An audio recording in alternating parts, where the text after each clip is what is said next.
Irmãos, esse hino é tão belo. Ele é um hino que eu aprendi há alguns anos atrás nos Estados Unidos, chamado How Sweet and Awful is the Place. Quão belo e maravilhoso é o lugar de se estar na presença de Deus quando nós somos eleitos para conhecê-lo.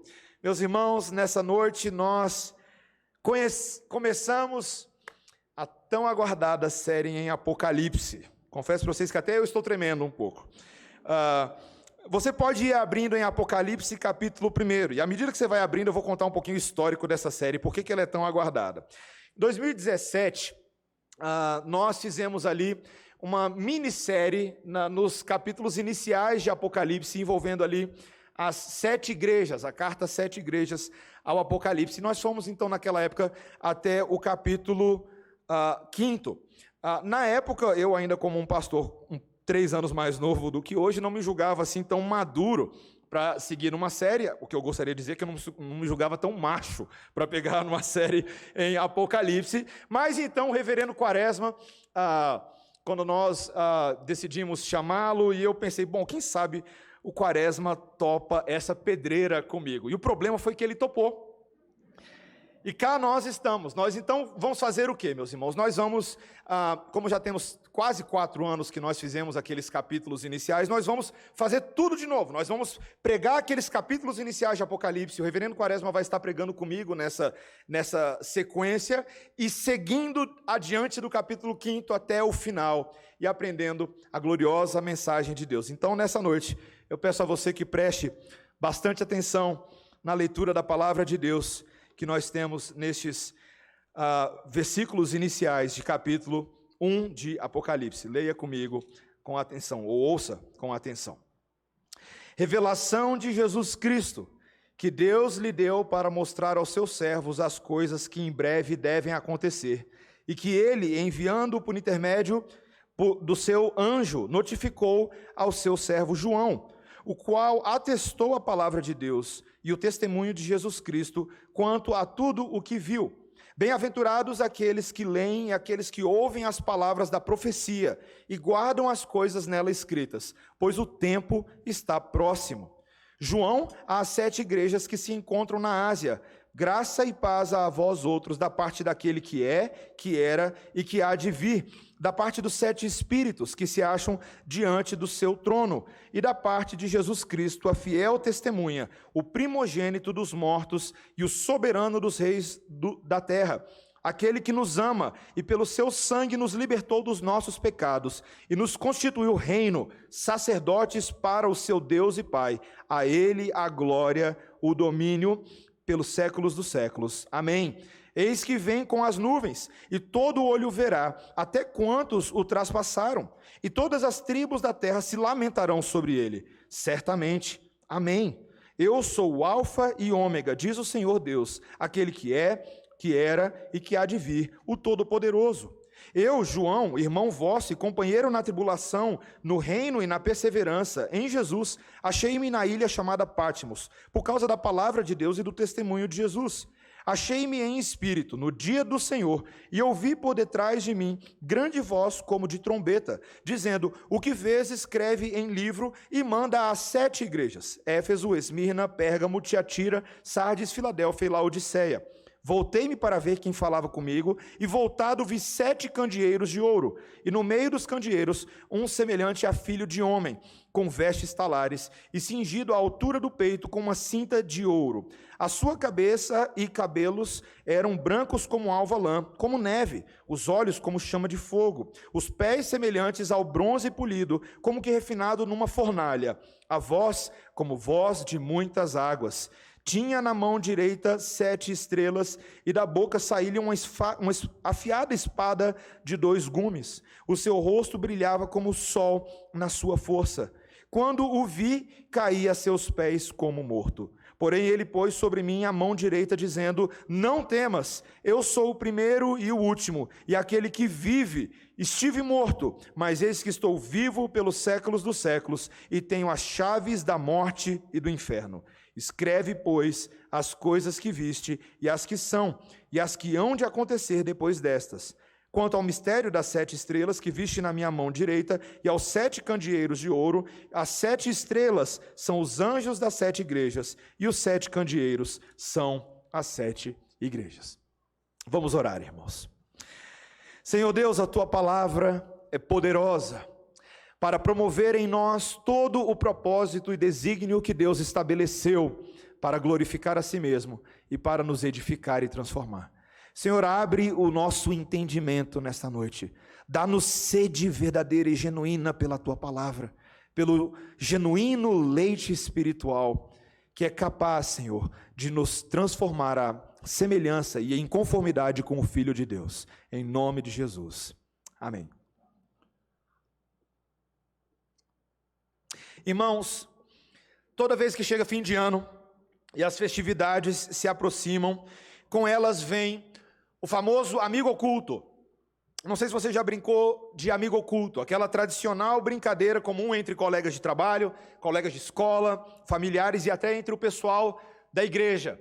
Cada participante tira um papelzinho com o nome do outro participante e não deve contar a ninguém quem é. E aí, então, lá no dia da brincadeira, através de dicas, os outros vão tentar adivinhar quem é. E quando isso ocorre, quando é então descoberto, há uma troca de presentes. Quem recebe o presente é o próximo a dar as dicas e por aí vai.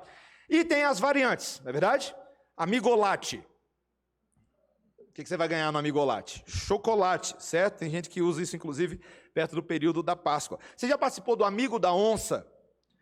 Amigo da onça, mais conhecido como inimigo oculto, certo? Como o nome já diz, você dá algo à pessoa que ela não gosta, ok? Algo que não tenha utilidade alguma para o sorteado e assim todo mundo compartilha uma boa risada. Tem um amigo secreto chinês. Esse você já fez sem saber que o nome era esse. É aquele que todo mundo coloca os presentes na pilha, você distribui os números, certo? E aí o primeiro pega o número e pega um presente. Aí o segundo número pode pegar ou um novo presente ou roubar o presente anterior, certo? E aí aquela noite fica ali realmente bem, como os jovens diriam, zoada, ok? Mas, meus irmãos, não importa qual é a versão que você brinca, o ponto em comum e o grande barato dessa brincadeira é a expectativa em torno da revelação da identidade daquele que será presenteado e qual presente ele vai ganhar. Meus irmãos, esse texto de hoje, o primeiro capítulo de Apocalipse, Deus nos fala de um presente único que foi dado aos homens. Nesse último livro das Escrituras, a identidade do amigo oculto é plenamente revelada a nós. A revelação deste amigo que outrora era oculto, mas que agora é o dínamo que sustenta os filhos de Deus, aflitos nesse mundo. Aquele que nos revela o acontecimento de todas as coisas, e que todas as coisas convergem para Ele. Não são os acontecimentos que chacoalham o mundo, é Ele mesmo. E meus irmãos, nessa noite, nós vamos aprender um pouquinho sobre a revelação desse amigo oculto. 4 pontos nesse sermão, ok? Quem vai ser revelado, a quem ele é revelado, a mensagem que é revelada e o que fazer com tudo isso. É o meu 4º ponto. Em outras palavras, quem é o remetente dessa epístola, quem são os destinatários dessa epístola, qual é o conteúdo dessa carta e o propósito dela. Então vamos em câmera lenta. Quem é revelado, ou o remetente da carta? Esse é o nosso primeiro ponto.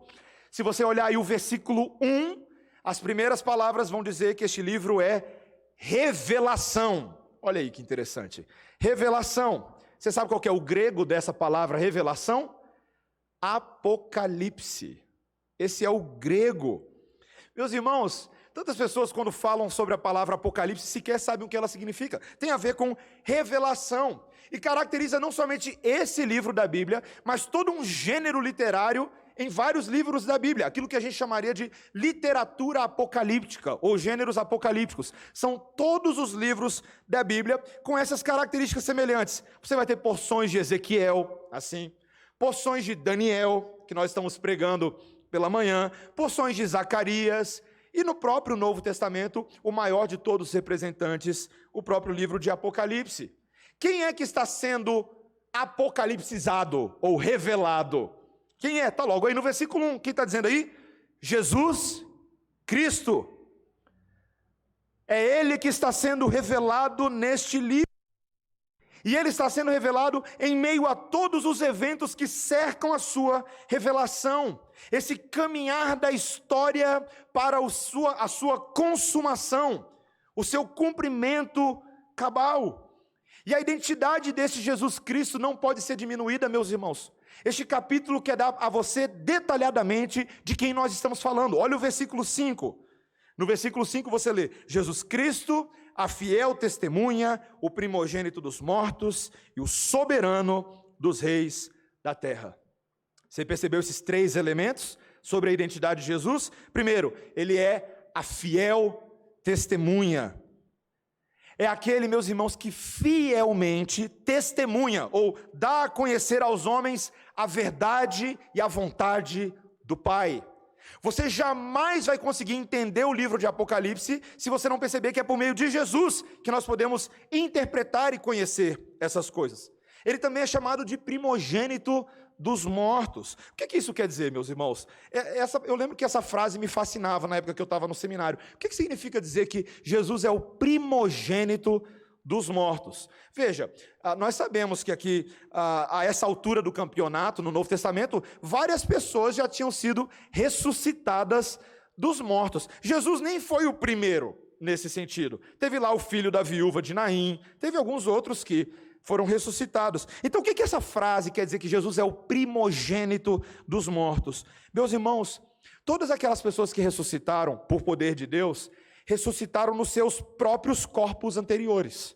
Eles não ganharam nada novo. Quando Lázaro nasce de novo ali das catacumbas, nós estamos vendo o mesmo Lázaro no corpo que ele havia sido enfaixado. Era o Lázaro que todo mundo conhecia. Mas quando Jesus ressuscita dos mortos, ele ressuscita para uma nova realidade, para uma nova criação, num corpo novo, num corpo no qual agora ele estaria nesse corpo por toda a eternidade. Você sabia que eu e você, quando nós nos encontrarmos com Jesus, ele estará no mesmo corpo que os discípulos no caminho de Emaús viram? E o mesmo corpo que aqueles homens que estavam trancados quando estavam com medo da perseguição, e então Jesus aparece ali no meio deles, é naquele corpo. É um corpo de uma nova criação. Meus irmãos, o Senhor Jesus Cristo nasce de novo num corpo imperecível, para nunca mais morrer. Ele é o primeiro a se levantar dos mortos para uma vida inacabável. Mas não é só isso. Ele é também o quê? O soberano dos reis da terra. É a terceira característica. Meus irmãos, nós não estamos mais falando aqui apenas daquele carpinteiro que foi desprezado na Galileia, em Nazaré. Nós estamos falando deste que agora, quando é apresentado novamente, é de fato o rei do universo. O soberano dos reis da terra.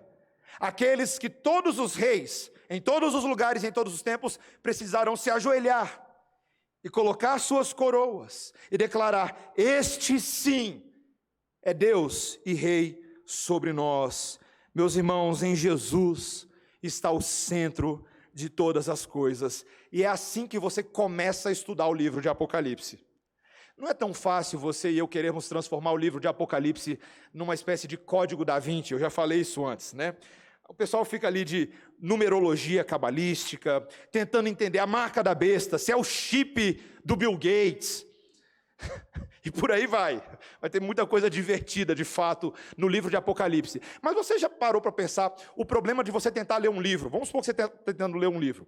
E você, em vez de ler os capítulos concatenados, você lê os capítulos isoladamente, sem entender bem como a história se conecta, e você sequer presta atenção para quem é o protagonista da história, a história não faz sentido. Meus irmãos, Apocalipse tem um protagonista, é Jesus. Ele une, ele dá sentido, ele encaixa todas as peças. Você não pode olhar para a árvore toda, ou pelo menos para a floresta toda, cheia de árvores, e perder a dimensão de quem é o coração da floresta. Quem é o personagem principal desse filme que eu e você estamos vendo diante dos nossos olhos? É Ele mesmo, é Jesus Cristo de Nazaré. E é assim que você começa a entender o Apocalipse, tá? entendendo que o Apocalipse, assim como o restante da Bíblia, é um livro sobre Jesus. Sobre Jesus. Segundo lugar, meus irmãos, a quem ele está sendo revelado? Em outras palavras, quem são os destinatários dessa carta? O versículo 1, na segunda parte, e o versículo 2, vão falar sobre esse João. João, o apóstolo amado, meus irmãos. O texto vai nos dizer que um anjo da parte de Deus entregou agora a mensagem de Cristo a ele. E esse atestou a palavra de Deus e o testemunho de Jesus Cristo quanto a tudo que viu. É o que está escrito aí, meus irmãos. Toda visão que João teve agora foi confirmada pelo fato de ele ter sido uma testemunha ocular disso e da vida de Jesus. Meus irmãos, é tão interessante. Esse João é aquele que havia caminhado com Jesus, que todos os dias comeu com ele, bebeu com ele, que observou de perto as palavras, as ações, os gestos, a autoridade, os sinais e prodígios, as promessas cumpridas. Meus irmãos, e agora o texto nos diz que esse João, já agora bem avançado em idade, o versículo 9 vai nos dizer que ele está aí na ilha de Pátimos. Os comentaristas aqui, a maioria deles entendem que João, já avançado em idade, ele registrou esse livro entre os anos 80 e 90 depois de Cristo. Ou seja, de fato é o último livro da Bíblia que nós temos registro. Eu sei que aqui os estudiosos se dividem, talvez um pouquinho mais para cima nos anos, um pouquinho mais para baixo, mas é mais ou menos nesse período, o que seria durante o governo do imperador Domiciano, que foi um período, meus irmãos, extremamente atribulado para o povo de Deus, por causa da repressão religiosa que os romanos estavam exercendo. O próprio apóstolo estava exilado, ele não estava passando férias em Pátimos não, tá, meus irmãos? Ali fim de ano com a família dele, não. Ele estava ali porque ele foi exilado, ele estava sendo perseguido por causa da sua fé, por causa da pregação e do testemunho de Jesus Cristo. Mas não somente ele está numa situação ruim, ele agora passa a entregar essa carta a 7 igrejas. 7 igrejas ali na província romana da Ásia, que estão numa situação muito semelhante à dele. Igrejas relatadas aí nesse texto, mas que foram ameaçadas por toda sorte de problemática, por falsos ensinamentos, como, por exemplo, a heresia dos nicolaítas, que nós vamos estudar, pela perseguição, por causa, muitas vezes, da ameaça sutil do paganismo, da idolatria, da imoralidade sexual, pela complacência espiritual, ou seja, o esfriamento da igreja. Meus irmãos, em outras palavras, esses que estavam recebendo a carta não são muito diferentes da gente. É tão típico para nós, quando a gente lê o livro de Apocalipse, a gente pensar assim numa dimensão muito futurista, muito distante de nós, e pensar assim, nossa, as coisas vão piorar. Sim, meus irmãos, eu creio que em alguma medida as coisas vão piorar. Mas já estavam bem ruins ali nos séculos primeiros. Você acha que hoje você está sofrendo por causa da perseguição da sua fé, da dificuldade de lidar com seus colegas de trabalho? Você quer encorajamento? Olhe para Apocalipse. Olha para a igreja que estava sofrendo coisas semelhantes ao que você sofre, mas estava sendo encorajada pelo apóstolo João, como boca de Deus. Meus irmãos, foi o próprio Deus que colocou ele nessa ilha para receber uma visão de encorajamento, uma visão que procede do próprio Deus triuno. Nos versículos 4 a 6, ele vai mostrar que toda a trindade está envolvida nessa revelação. Primeiro ele fala do Pai aí no versículo 4, aquele que é, que sempre foi e que está por vir. Ele fala aí do Espírito Santo, depois ele vai falar dos 7 Espíritos e também do Filho, Jesus Cristo. Meus irmãos, a fonte de toda a verdade que encoraja e consola só pode vir do próprio Deus. Eu e você sabemos que a mensagem de Apocalipse é confiável, não porque eu e você sejamos ótimos intérpretes do livro de Apocalipse, a gente não é assim tão bom, mas aquele que dá a mensagem é fiel. Aquele que nos dá o livro de Apocalipse, ele nos dá para que nós possamos aprender dele. E tem, obviamente, alguns detalhes aqui que a gente vai explicar melhor. Por exemplo, por que 7 igrejas?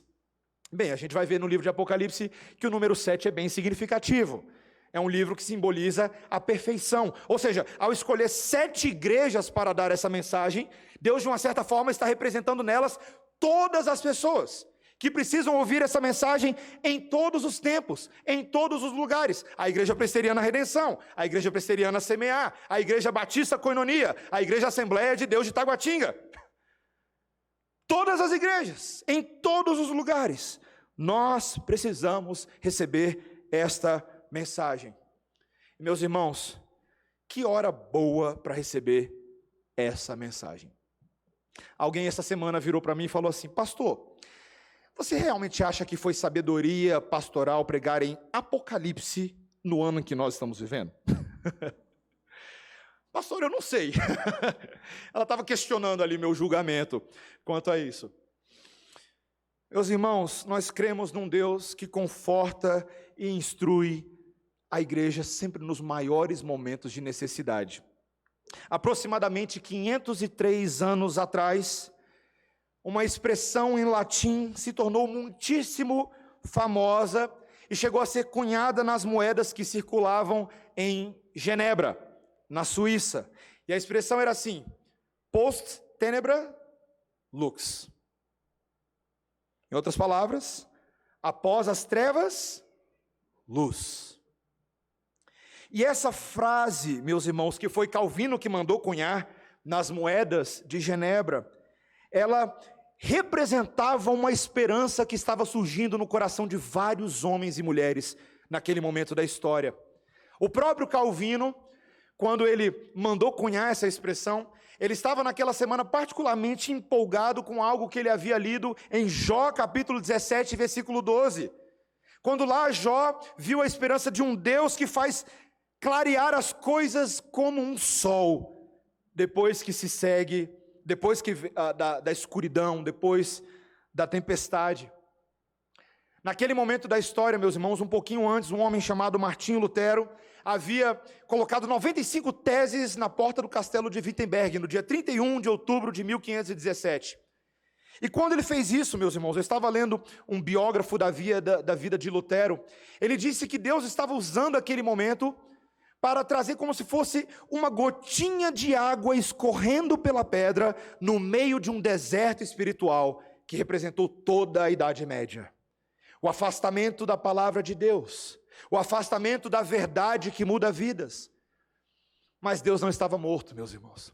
Deus estava vivo, ativo e avivando o seu povo. A redescoberta da palavra de Deus foi a luz brilhando no meio das trevas, e a coisa começou a pipocar na Europa, no século XVI, na França, na Suíça, na Alemanha, na Hungria, na Holanda, na Bélgica. Homens e famílias inteiras sendo reconciliados com Deus por meio da sua palavra, e espalhando esse fogo avivador no século XVI, que foi a reforma protestante. Após as trevas, luz. Quando você pensa que tudo está acabado, quando você pensa que a igreja está falida, quando você pensa que a mensagem está morta, eis que Deus manda o escriba na casa do tesouro para achar o livro da lei para Josias. Esse é o nosso Deus. Meus irmãos, Apocalipse é sim um livro para o ano do Covid, mas não é para você ficar pensando em tragédia, é o contrário. Quando você está no meio das trevas, luz, luz. Deus ligando o interruptor das nossas vidas, por meio da sua palavra. Ele levanta pessoas com essa mesma palavra, com essa chama, esse fogo do Espírito Santo de Deus, para nos encorajar no meio do momento de maior sofrimento, meus irmãos. Ele faz isso não só quando ele levanta Lutero e Calvino, mas Ele faz isso todas as semanas nas nossas vidas, quando Ele nos dá irmãos e irmãs que nos encorajam com a palavra de Deus. Algumas semanas atrás eu estava um pouquinho cabisbaixo, triste com coisas. E aí eu fui fazer um atendimento. Não vou entrar em detalhe de nada, tá, meus irmãos? Mas fui fazer um atendimento. E eu achei que eu estava indo para fazer um atendimento, um aconselhamento. Não sabia de nada. Deus queria inverter a relação daquele dia. Meu aconselhado seria meu conselheiro naquela tarde. E ele percebeu que eu estava um pouquinho triste. Ele falou assim: pastor, você tá bem? Eu falei: meu irmão, estamos aí. Estamos tentando. Pastor, hoje de manhã eu fiz uma devocional, eu queria ler para você o texto que me encorajou. Oh, meus irmãos. Luz, pim! A palavra de Deus entrando na minha vida e me lembrando do propósito daquilo que estávamos fazendo naquela tarde. Meus irmãos, é assim que Deus tem feito. Ele tem reformado a igreja continuamente, com esse motor do Espírito, com a palavra de Deus e mesmo com o livro de Apocalipse. Eu e você não estamos aqui hoje à noite para correr desse livro. Nós estamos para correr em direção a esse livro. Deus está nos atraindo a Ele mesmo com esperança. E meus irmãos, a esperança, e meu último ponto, ou pelo menos aqui, o penúltimo, é justamente a gente tentar entender qual é a mensagem dessa carta. Qual é a mensagem revelada? Meus irmãos, aqui nos versículos 10 a 16, João passa a ter uma visão, uma cena aterradora. A ponto de no versículo 17, se você for ver aí, ele descreve que quando ele viu, a seus pés caiu como morto. De vez em quando tem isso na Bíblia, tá? Você está aí na sua vida pedindo visão, revelação, cuidado, viu? De vez em quando você cai meio como morto. Também pudera, né? Porque a glória daquilo que João viu aqui, nem ele mesmo estava pronto. Era algo incomparável. Era a glória de Deus, ou do Deus revelado. E aqui, meus irmãos, de forma sucinta, só para apontar alguns elementos, nos versículos 13 a 15, João vê aquele que tem a semelhança de um filho do homem. Aquele que ele está vendo diante dos seus olhos tem semelhança do filho do homem. Se você está acompanhando bem a nossa série em Daniel, você sabe do que eu estou falando aqui. Você lembra que lá em Daniel, capítulo 7, versículo 13, isso não é coincidência.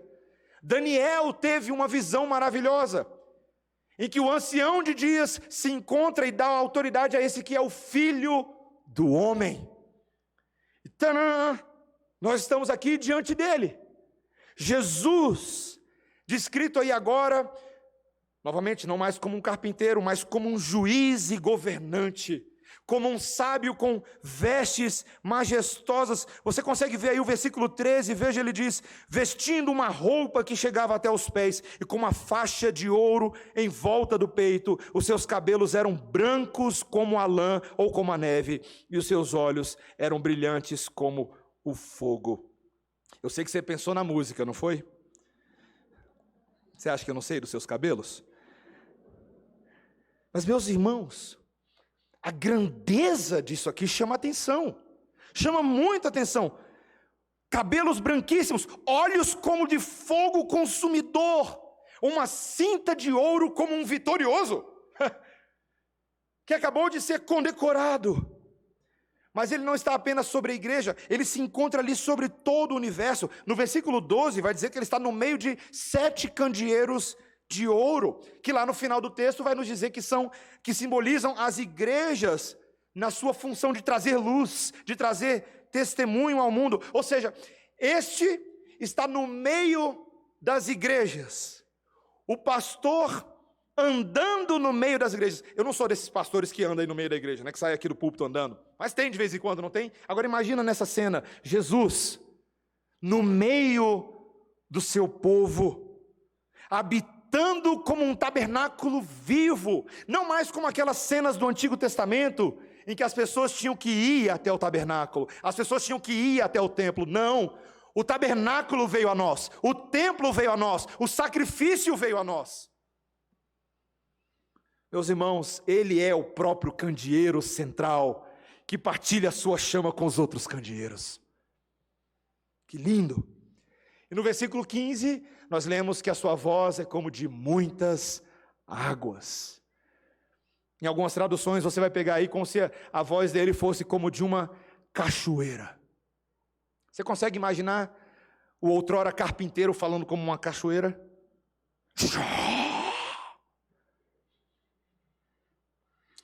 E no versículo 16 diz que da sua boca emana uma espada afiada de 2 gumes. Meus irmãos, que cena estranha. Imagina, a língua dele é como uma espada. Uma espada capaz de fazer separação entre alma e espírito. Uma espada que é um objeto militar, um objeto de batalha, que é capaz de trazer triunfo e vitória sobre trevas.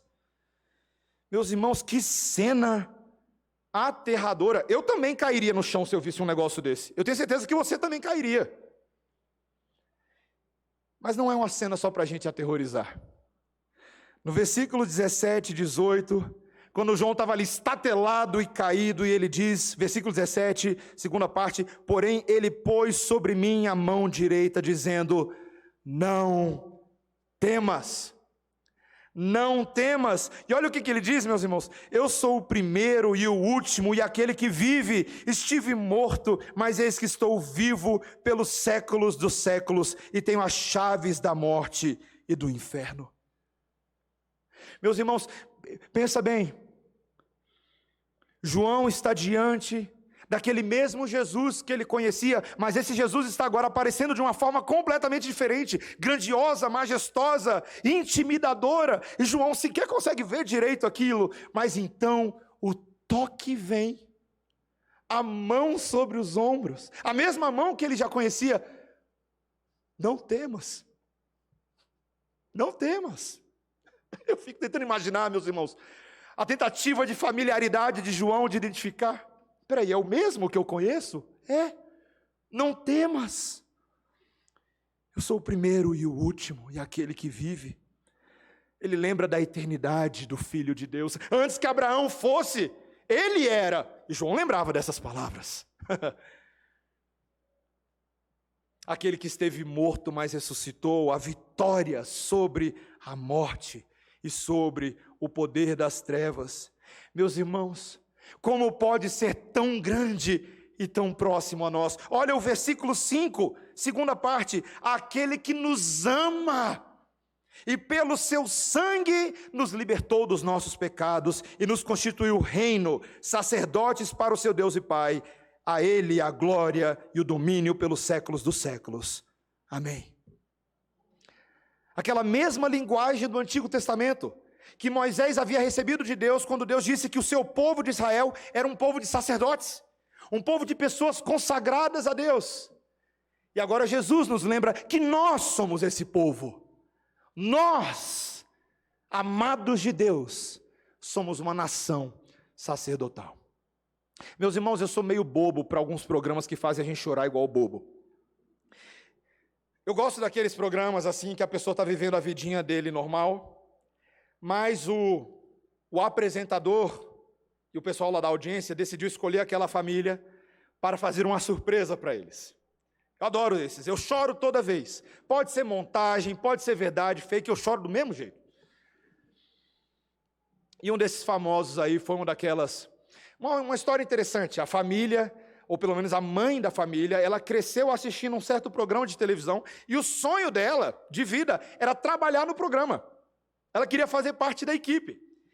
E aí lá, no programa, eles descobriram a história dela, e então decidiram dar um emprego na equipe do programa. E ela não sabia de nada. Então vai aquela história toda, você já viu antes. Chegou na casa com a câmera, ela toma aquele susto, e aí o apresentador vira e fala, pois é, você foi selecionada para trabalhar conosco. E aí ela chora, a família abraça, e é aquela alegria, não é verdade? Meus irmãos, o que é trabalhar num programa terreno? Quando Jesus vira para mim e para você nessa noite e diz, eu escolhi você para trabalhar comigo. Por toda a eternidade. Vocês são meus funcionários, meus irmãos mais novos, meu povo por quem eu entreguei o meu sangue. Trabalhem comigo. Meus irmãos, é de fazer chorar mesmo. Enquanto tudo parece apontar para muita coisa que vai acontecer, veja, de fato nos versículos 7, fala de coisas grandiosas. Olha o versículo 7, eis que vem com as nuvens e todo olho o verá, até quantos o traspassaram, e todas as tribos da terra se lamentarão sobre ele, certamente, amém, sim, é grandioso, meus irmãos, é algo que nos faz estremecer, mas esse é o alfa e o ômega, o Senhor que é, que era e que há de vir, o nosso Deus, o nosso Deus. Quando nós chegamos nessa história e vemos essa mensagem revelada e que está sendo apontada no final dos tempos, eu leio esses versículos, meus irmãos, e eu fecho aqui o meu sermão. Eu te pergunto, o que nós podemos fazer diante de tudo isso? O que eu faço quando um livro ou um trailer começa com esse nível de grandeza? O que eu faço? Último ponto, o que fazer com tudo isso? O detalhe está lá no versículo 3. Versículo 3. Bem-aventurados aqueles que leem e aqueles que ouvem as palavras da profecia e guardam as coisas nela escritas, pois o tempo está próximo. Bem-aventurados, ou seja, felizes, muito felizes, aqueles que ouvem as palavras dessa profecia e guardam essas palavras, e buscam meditar, refletir, traçar as implicações dela para a nossa vida, guardar nos nossos corações, dar toda a atenção. Por quê? Porque o tempo está próximo. Alguns ouvem isso e falam assim, pastor, peraí, o tempo está próximo? 2000 anos, né, pastor? Mas, meus irmãos, eu te garanto, o tempo está próximo. Está mais próximo, como um dos apóstolos disse, do que aqueles que primeiro ouviram essas palavras. Considere um pouco a linha do tempo, tá joia? Eu sou um criacionista de 6 dias, 24 horas, com muito orgulho, e creio que se assim tão errados, nós tivemos aí um primeiro bloco até Jesus, com um período, talvez, a gente poderia dizer, de 6.000 a 8.000 anos, no máximo. No máximo. Nilo ficou feliz ali. E aí, depois de Jesus, você tem 2.000 anos. Ok, então vamos dar aí 10.000 anos, desde o início, estou chutando, tá? 10.000 anos, desde o início das coisas reveladas e criadas, até quem sabe os próximos capítulos dessa história. Está bem pertinho. Está chegando, o tempo está mais próximo do que no início, quando as palavras foram dadas. Quando nós falamos de todo o período entre a morte e a ressurreição de Cristo e sua assunção aos céus, até o retorno, o Novo Testamento chama tudo isso de últimos dias. Tudo isso, não só aqueles últimos dias, que são a imediação do retorno de Cristo, mas todo o momento em que a igreja vive, desde a ressurreição de Jesus até o retorno dele. Todos esses são os últimos dias. E o que o livro está nos dando é o quê? Um conjunto de orientações e alertas sobre como viver os últimos dias, nessa viagem cujo término se aproxima. Meus irmãos, eu sei que quando você faz viagem de avião, e o aeromoço ou a aeromoça vai lá na frente e começa, por favor, senhores passageiros. Aí começa, né? Máscaras de oxigênio cairão. Dependendo se você é uma pessoa que tem muitas milhas e viaja muito, você nem presta mais atenção. Tem gente que já decorou e fica até fazendo brincadeira. Mas quando o avião está para cair, a coisa pega, né? Eu lembro uma vez a gente viajando do Mississippi para a Geórgia. Rapaz, o avião chacoalhou, meus irmãos. Que eu segurei no meu banco e falei, Maranata, é hoje. É hoje, é aqui, é aqui. E eu tentando lembrar de tudo, de onde que vai cair o oxigênio. Se tem criança ao meu redor para eu meter oxigênio na boca dela, mas a tentação é meter na sua primeiro. Na verdade é para botar na sua primeiro, né? Onde é que está cadê o que infla aqui embaixo? É aqui? Deixa eu contar uma coisa para vocês, meus irmãos. O avião desse mundo já está caindo já tem um tempinho. Quando nós ouvimos a situação das relações humanas, sociais, do que se passa no coração das pessoas, suas intenções, suas motivações, sua amizade com a carne, com o mundo, suas contendas, suas guerras políticas, sociais, econômicas, Sim, meus irmãos, eu creio que Deus está operando no meio de tudo isso, mas Ele também está apontando uma série de coisas para nós. O avião de muitos está caindo por aí. Eles não percebem. Estão cegos nas suas idolatrias, estão cegos nos seus caminhos. A pergunta que eu tenho para você hoje à noite é se você conhece as instruções. Deus está nos perguntando, você conhece os alertas? Eles estão aqui neste livro. Quando você lê sobre Laodiceia, e Pérgamo, e Esmirna, e Filadélfia, e Éfeso, é para você que esse livro está sendo escrito. São instruções de voo para aqueles que estão prestes a se encontrar com o Filho de Deus. O tempo está próximo, meus irmãos. E até lá, como nós temos aprendido claramente em 1 Tessalonicenses e Daniel, é hora de vigiar.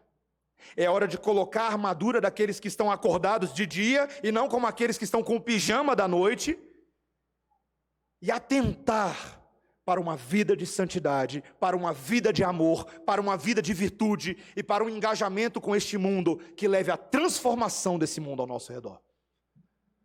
Esse é o nosso chamado. É assim que a gente segue as instruções. Meus irmãos, eu fecho com isso. Eu sei que às vezes parece assustador demais, até para mim. Parece assustador. Eu não quero ser pessimista nessa noite. Ainda que pareça muito assustador, o nosso amigo oculto está para ser revelado.